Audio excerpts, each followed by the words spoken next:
ल आज म तपाईहरुलाई सिकाउने छु कि free fire, PUBG, mobile legend, Roblox, e football जस्ता गेमहरुमा कस्टम जी एपबाट आफै कसरी टपअप गर्ने।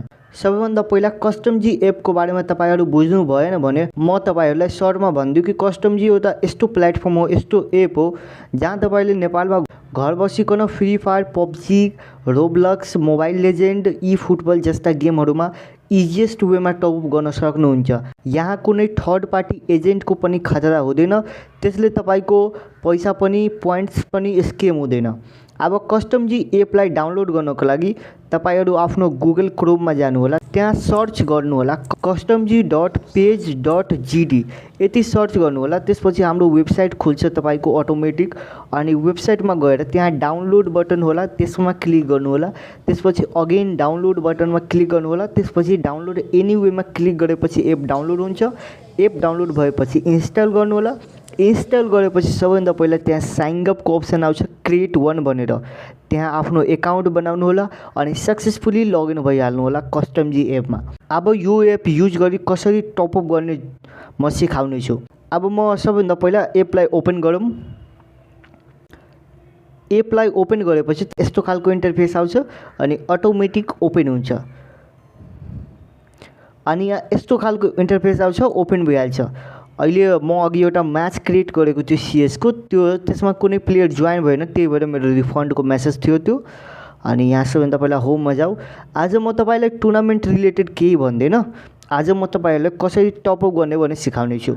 अब टुर्नामेन्ट खेल्न पनि पाइन्छ यो एपमा। अहिले त फुल म्याप टुर्नामेन्ट अवेलेबल छैन, अहिले मात्र सीएस टुर्नामेन्ट तपाईहरु आफै म्याच क्रिएट गरेर खेल्न सक्नुहुन्छ। अनि यता फुल म्याप पनि अवेलेबल भइहाल्छ, युजरहरु आएपछि यहाँ फुल म्याप पनि अवेलेबल भइहाल्छ। अनि यो एपको कस्टमर सपोर्ट पनि बवालै रहेछ, किनभने कस्टमर सपोर्टमा 3 वटा अप्सन रहेछ। एउटा रहेछ इमेल, इमेलबाट तपाईले आफ्नो प्रब्लमको स्क्रिनशट तानी या प्रब्लम एक्सप्लेन गरी हाम्रो इमेलमा पठाउन सक्नुहुन्छ।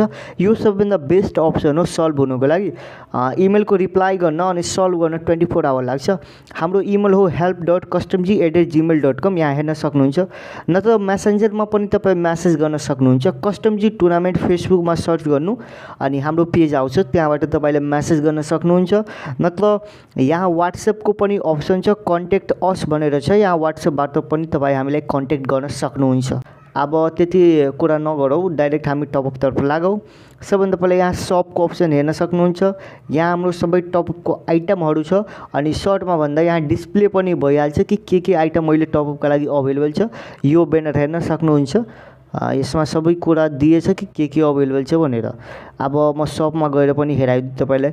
यहाँ फ्री फायरको डायमन्ड छ, त्यसपछि weekly level of pass, PUBG को UC, mobile legend, e football, त्यसपछि रोब्लॉक्स, टिकटक क्वाइन, क्याप अनि क्यापकट, त्यसपछि हाम्रो भयो युनिपिन, धेरै कुराहरु छ। यताबाट तपाई आफै हेर्नु होला। अनि अब कसरी यसमा पोइन्ट लोड गर्ने, point means 1 point equal to 1 rupee हुन्छ। मेरोमा अलरेडी 1000 पोइन्ट छ, म अगेन 500 पोइन्ट लोड गरेर तपाईले कसरी टपअप गर्ने भने सिकाउने छु। अब म यहाँ वालेटमा गए, एड पोइन्टमा क्लिक गर्ने, त्यसपछि यहाँ क्यूआर को स्क्रिनशट तान्नु होला। यसो गरी स्क्रिनशट तान्नु होला। त्यसपछि स्क्रिनशट तानेपछि यहाँ तपाईले केबाट पेमेन्ट गर्नुहुन्छ, हाम्रो क्यूआर हो फोन पे को। फोन पेमा हरेक कुराहरु सपोर्ट गर्छ, ई सेवा, बैंक खाल्ती केबाट तपाई पेमेन्ट गर्नुभएको। अब यता म ई सेवाबाट गर्छु भने ई सेवा म एक्जाम्पल देखाएर छु, तपाई यसरी नै गर्नु होला पेमेन्ट गरेर। त्यसपछि यहाँ कति अमाउन्ट पे गर्नुभएको 500 अनि आफ्नो नम्बर दिनु होला, जुन ट्रान्जेक्सन आइडी पनि दिन सक्नुहुन्छ।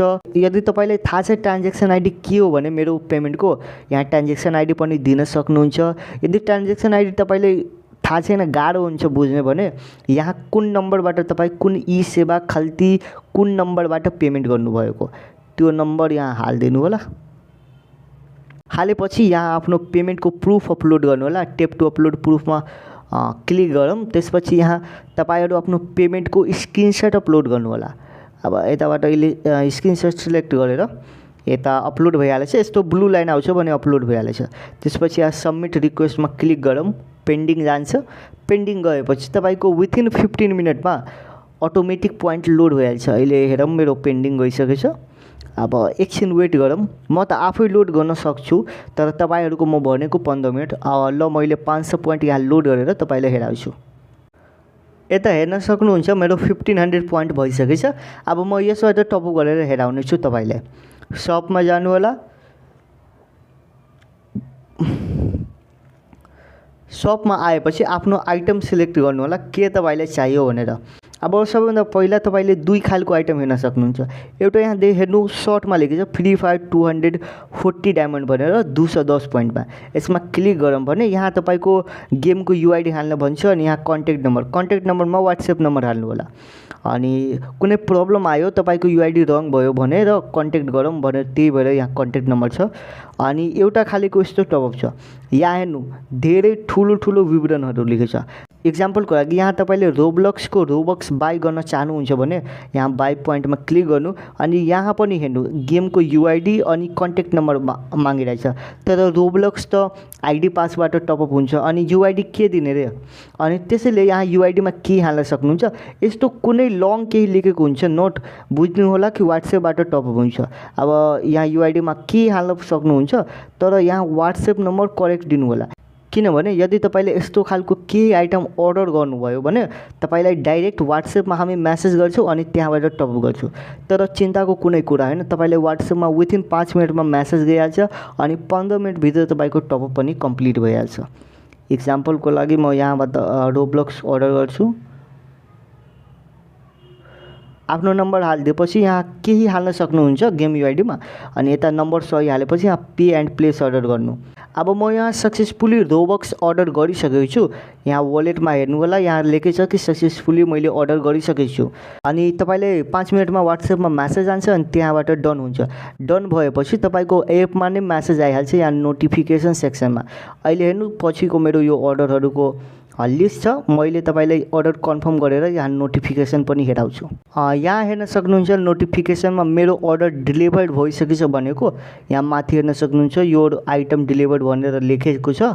अब डेलिभर्ड भनिसकेपछि आफ्नो गेममा जानु होला जुनमा तपाईँले टपअप गराउनु भएछ अनि त्यहाँ तपाईँको टपअप कम्प्लिट हुन्छ, तपाईँको आइटम पुगेको हुन्छ।